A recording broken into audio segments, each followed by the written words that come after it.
Well, I'm really pleased to have with me today Robert Hughes.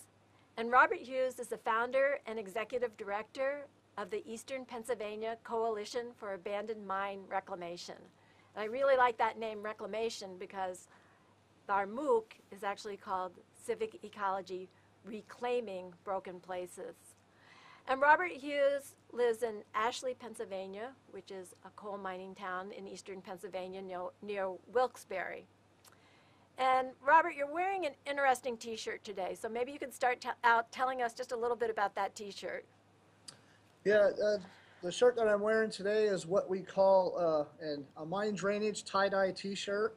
And it's something that we do as an activity for environmental programs with elementary, high school, and college kids that involve reusing the iron oxide pigment that we reclaim from streams that have been impacted by mining in our region. And we process and harvest that pigment from treatment systems in our area to convert it into some, I won't call it green products, but alternative uses that are actually beneficial and in terms of utilizing it for a pigment in clothing and some other artistic mediums that we're working with in the region to generate some interest and outreach and awareness. And so a tie-dye t-shirt program, no different than you might find in Hawaii with the red dirt shirts or down in Arizona where they do similar things with their particular soil. We're using the iron oxide pigment to generate tie-dye t-shirts for kids and for adults alike when we do different programs to show that it could be used as a pigment source and be put into t-shirts. Mm-hmm. That's really cool, and I've seen those t-shirts at conferences where we've run into each other. Correct, correct. So maybe you can tell us a little bit about how you first founded or gotten involved with EPCAMER. Did I pronounce that right? The Eastern Pennsylvania Abandoned Coalition for Abandoned Mine Reclamation. Right, and then sort of how it's evolved over time. Sure, I could tell you just a little background on the coalition prior to its formation, which was back in 1995. I was working as I got out of school really in May of 95, and we had an opportunity to begin working for another nonprofit organization here in Pennsylvania called the Pennsylvania Environmental Council. And they had regional offices throughout the state, and they were starting up a Northeast regional office at Wilkes University, one of our local universities here in the city of Wilkes-Barre. And it was a small office at that time, but the director at that time, Russ Johnson, was someone I had worked with while I was in high school doing nature programs at nature centers here locally as a volunteer in high school. And he turned out to become the director of the Pennsylvania Environmental Council.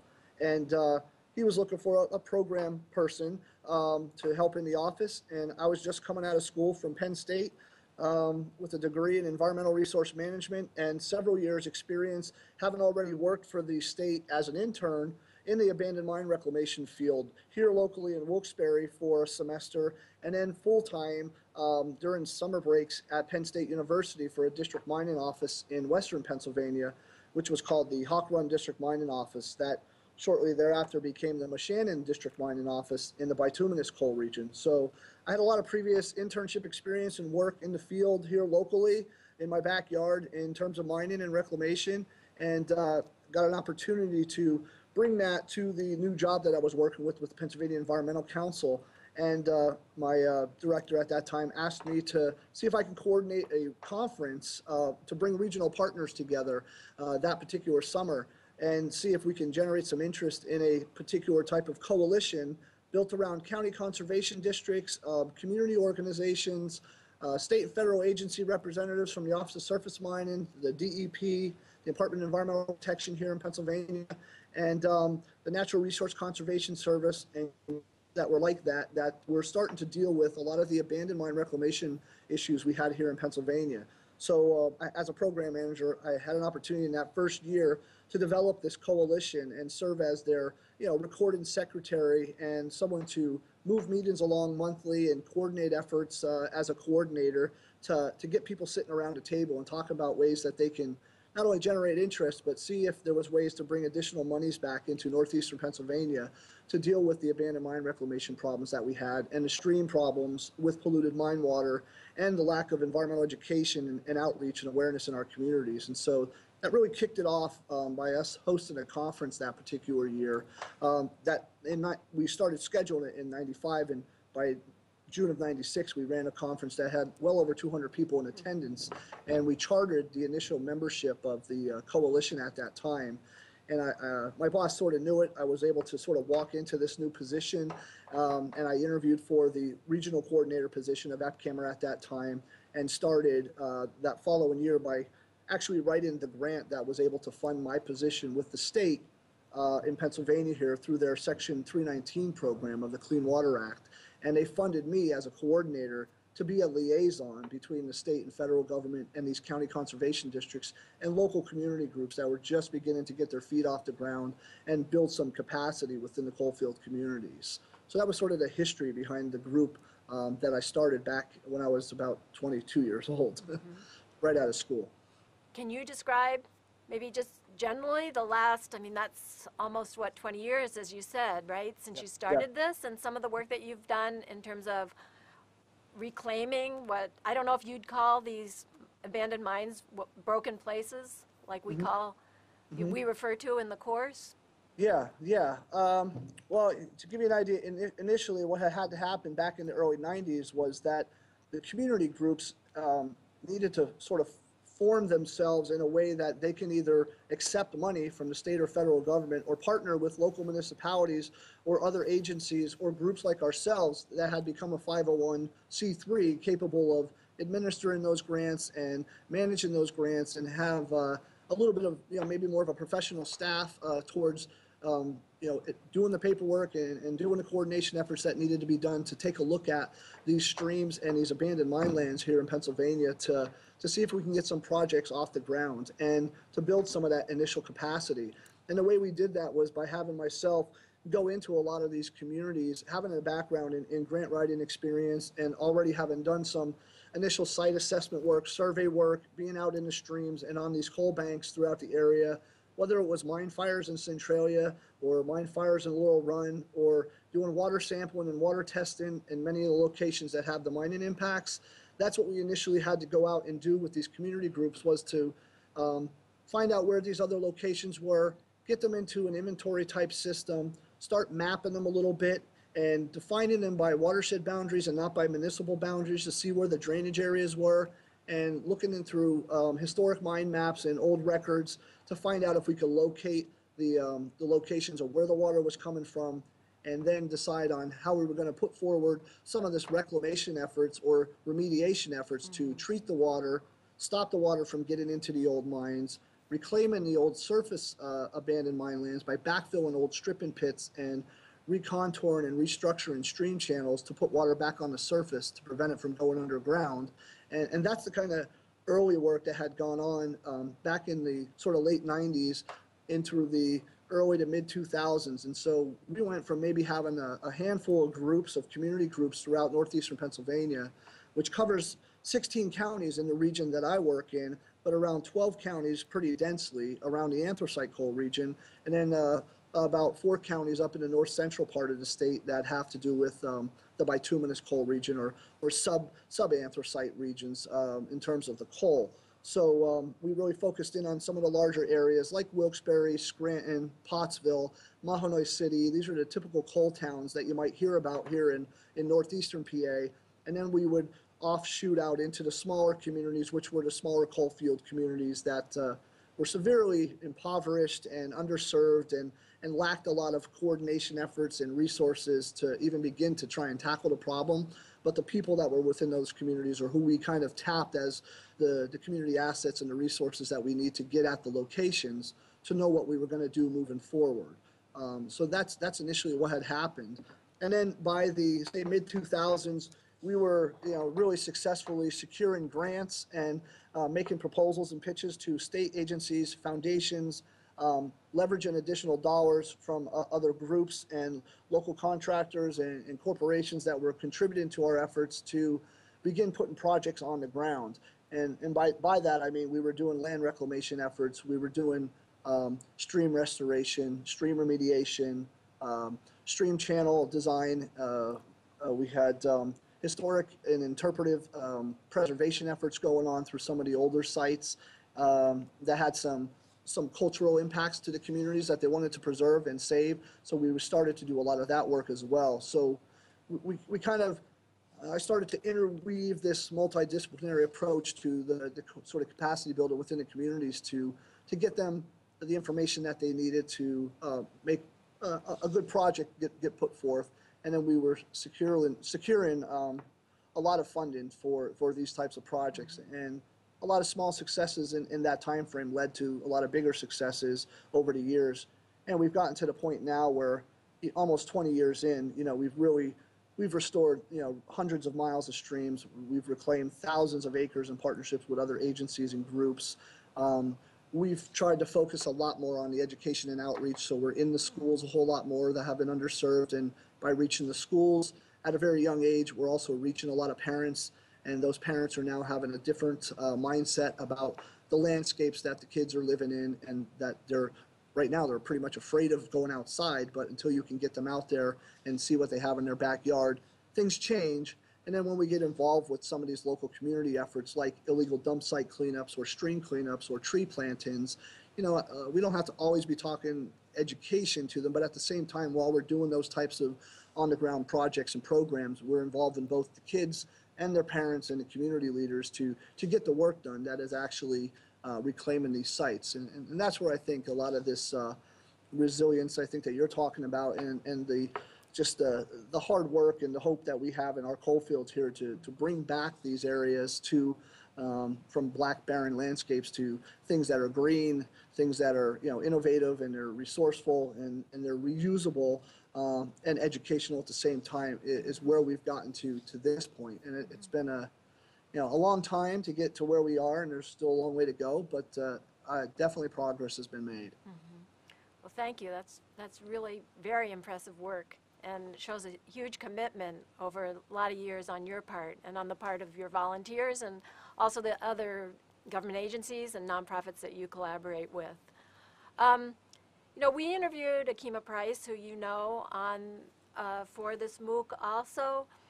And you've talked with Akima, and you've talked, I think, with Brother Youssef, who we've also interviewed. And I'm wondering if you can just comment on sort of the kinds of issues and the way that they engage young people and adult volunteers in their work in cities, largely in cities, and what you're doing in a more rural coal mining community. Well, I can draw a little bit of a comparison because, I've worked with Kima a lot over the last year. We've become great friends. Brother Yusuf and I have talked about getting some of his students possibly to come down and be engaged in seeing another part of the world, let's say, in the coal region, because we've done some other programs with inner city kids from out of the Philadelphia area or some other urban centers that we have throughout the coal fields, because it's a mistake to think that we don't have cities in the coal fields, because we do.